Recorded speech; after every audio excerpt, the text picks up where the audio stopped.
To me, this is the road to true freedom. I have nothing to prove. I have nothing to protect. I have nothing to hide, and I have nothing to defend. That your perception of me after I tell my truth is actually none of my business. My perception of me, that I go to bed as whole and complete as I woke up. Before I check how many likes I have on Facebook, that I like me first. And every other like is bonus. There you go. Like it. That was a long road to get to. Long road.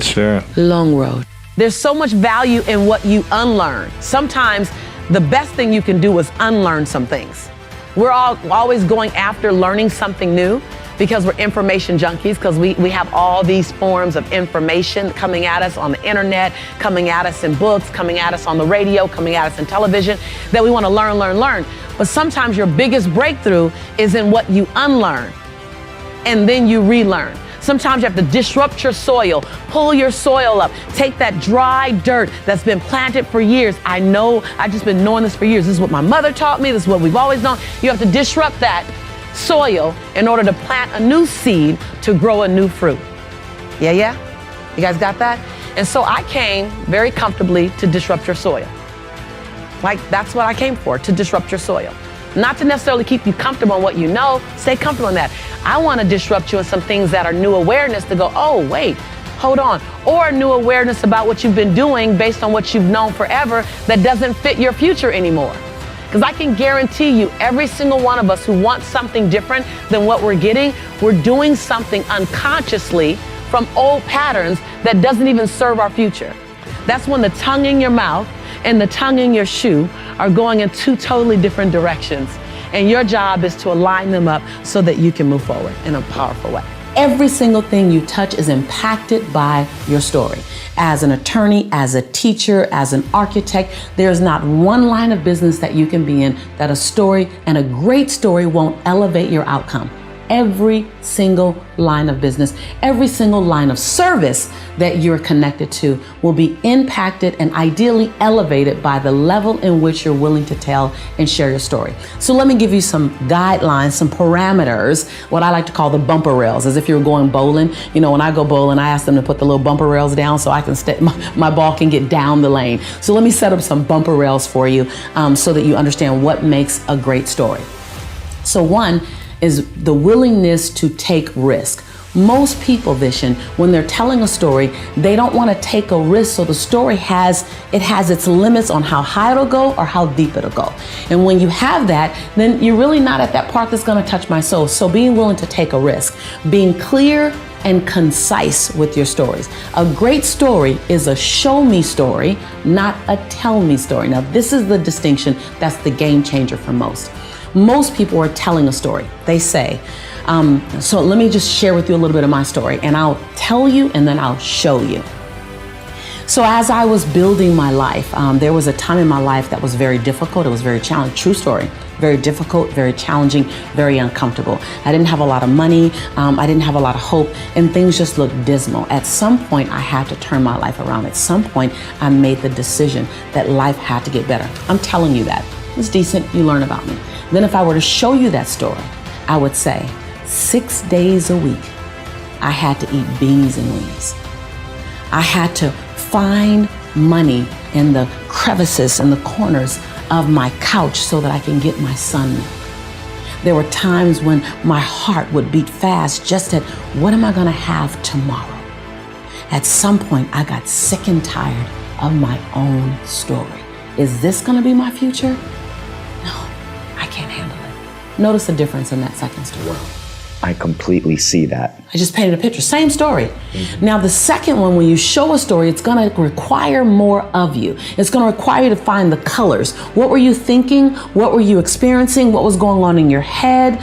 Instead of telling me you look for money, turn and point. Now this is anywhere. This is anywhere you are doing anything. I promise you, you become a great storyteller and you will captivate your audience no matter what you're doing. I've captivated investors. I've captivated students. I've captivated educators because I was willing to show the story. I call it unpacking the story, Vishen. Being willing to tell me, what were you thinking? What were you feeling? What were you seeing? Think about a story as an oral movie. And so in an oral movie, think when you're looking at a movie, the first thing they do is they identify what state of time it is. Is it futuristic? Is it in the now? Was it back in the day? You notice that based on what people are wearing, how they're talking. So paint that picture for me. Take me to that environment. Set the backdrop up for me. Show me what you're going through. Instead of saying I was angry, you can tell me you were angry. But when you say the hair on the back of my neck was standing up, I felt the fumes exiting my nose. I thought that my chest was going to pop and I was going to say something that I'd regret forever. Ooh, you just showed me you were angry. Take that extra time to unpack it. Why will most people not do that? Because it requires a level of vulnerability that we're not willing to share. Myth number 2 is that abundance is singularly focused on possessions and money.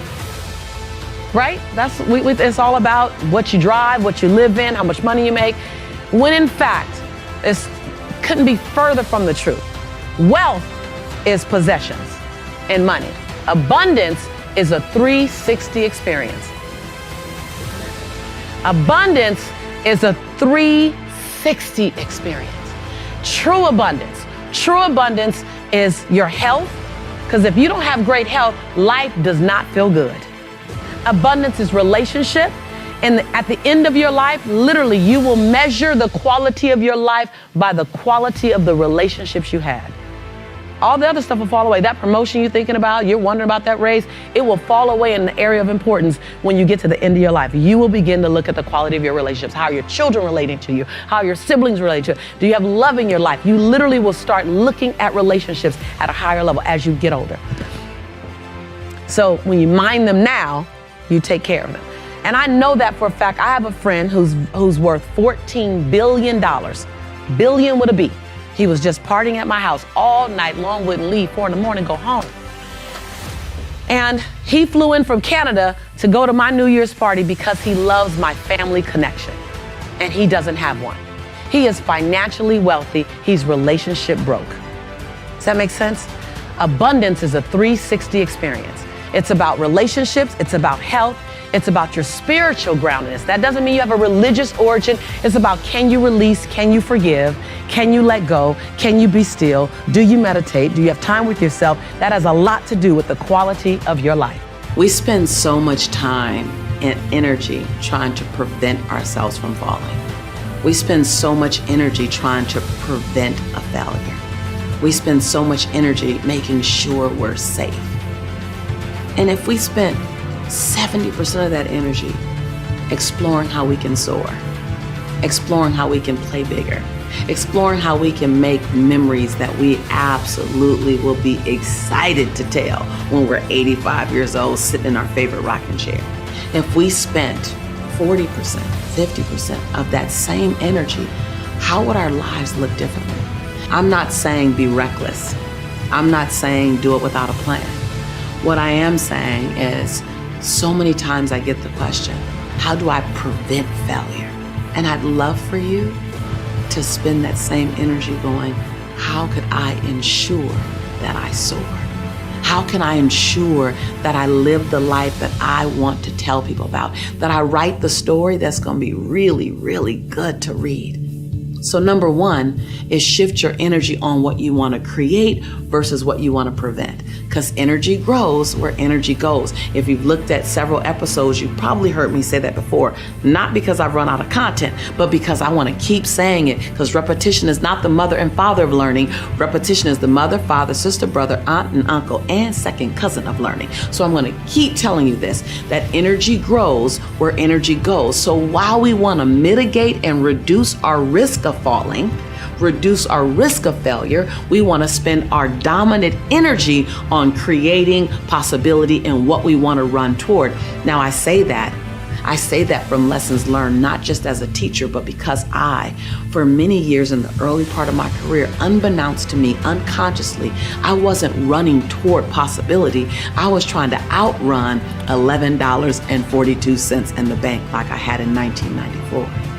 And so I know that once I was able to get far enough away from that experience, I started losing motivation. I stopped running as fast. I didn't know it. I didn't know why. It was because I knew I wasn't threatened by ever seeing $11.42 again. And then all my motivation was gone. I was nervous for about a year. I was still in motion, still, generating a lot of business, a lot of buzz, but internally, I wasn't driven the same way until I shifted my energy and said, what am I running toward? The first answer was, I don't know, because I've been trying to outrun something so long that I wasn't looking forward, really looking forward, like horizon forward, like up forward. I may have been looking at the next goal forward, the next target forward, but I wasn't looking at horizon, something so big, it would take me 10 years to get there. It would take me 15 years to get there. And so number one, let's create a big, bodacious, like yummy, in 5 years, I want to be here. In 10 years, I want to have this. Let's create something to run toward that makes your knees knock a bit and it stretches you. It doesn't stress you, it stretches you.